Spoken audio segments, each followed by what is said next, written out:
दिक्कत है?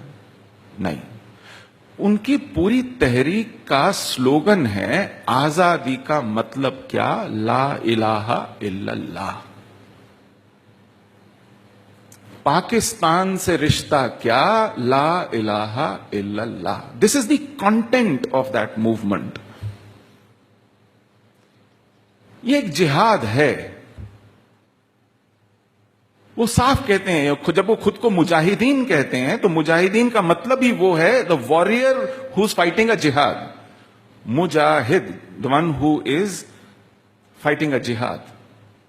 यूनाइटेड जिहाद काउंसिल, जिसको सैयद सलाहुद्दीन हेड करता है, वो इसको यूनाइटेड जिहाद काउंसिल कहता है। आप सैयद अली शाह गिलानी के बयान पढ़िए, वो कहता है even if you pave our roads with gold. ये उसका बयान है जब श्रीमान नरेंद्र मोदी कश्मीर के लिए 80,000 करोड़ का पैकेज तय करते हैं।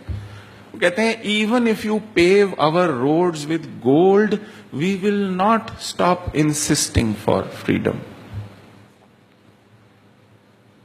ये वो खुले तौर पे कह रहे हैं। आप उसको इंटरप्रेट कर रहे हैं, नहीं वहां विकास चाहिए। उनके हाथ में पत्थर है, हमने लैपटॉप देने हैं। आप लैपटॉप दीजिए, वो उसमें से बम बनाने की विधि डाउनलोड करेंगे, आपको आईईडी से उड़ाएंगे। आप कह रहे हैं कि हम आपके यहां सड़कें बनाएंगे, आपके यहां पावर स्टेशन बनाएंगे, आपके यहां आईआईटीज बनाएंगे, आपका आईआईएम्स बनाएंगे। वो कह रहे हैं भैया हम पढ़ के आते हैं अमेरिका से, इंग्लैंड से, आप क्या बात कर रहे हो? हमारे पास कमी है क्या?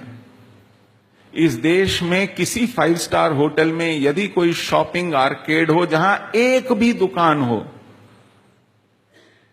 तो वो आपको किसी कश्मीरी मुसलमान की पाएगी, जहां वो कारपेट और शॉल्स और अखरोट का काम बेचता है।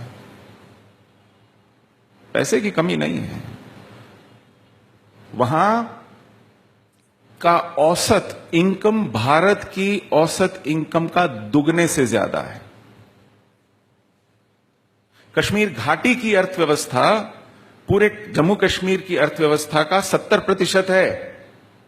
पूरे कश्मीर में 1,100 के करीब चार्टर्ड अकाउंटेंट हैं, कश्मीर में केवल 125 हैं।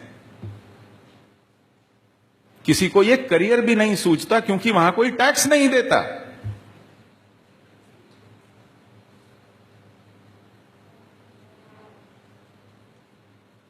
हम पता नहीं किस मुगालते में हैं। हम जीवन भर पूरी राजनीतिक पीढ़ियों में 370 का विरोध करते आ रहे हैं, लेकिन कश्मीर जाकर कहते हैं इस पे बहस होनी चाहिए। आपके मैनिफेस्टो तो नहीं कहते कि इसमें बहस होनी चाहिए, वो तो कहते हैं इसका निषेध कीजिए। आप 70 साल से बहस ही तो कर रहे हैं। अगर इस पे बहस होनी थी तो फिर डॉक्टर श्यामा प्रसाद मुखर्जी बलिदान देकर के क्यों आए भाई? आप हर अभ्यास वर्ग में गुरु दक्षिणा के हर कार्यक्रम से लेकर विजयदशमी के संबोधन तक घुट्टी में घोल के पिलाते हैं हमको। तो आज देश, समाज आपसे सहानुभूति रखने वाला, आपका अपना देशभक्त वर्ग आपसे कोई अपेक्षा रखता है, क्योंकि उसके पास आपके अलावा कोई ऑल्टरनेटिव नहीं दिखता है।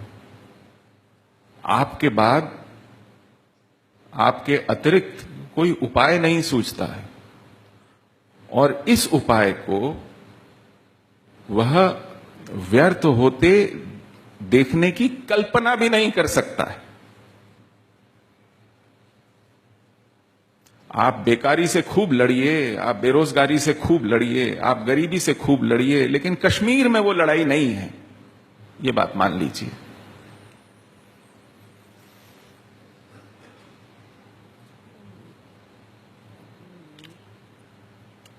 मैं यहीं समाप्त करता हूं, लगता है मैंने बहुत समय ले लिया है। यदि आपके कुछ प्रश्न हो, मैं पूरा प्रयास करूंगा कि उसका जवाब दे सकूं। धन्यवाद।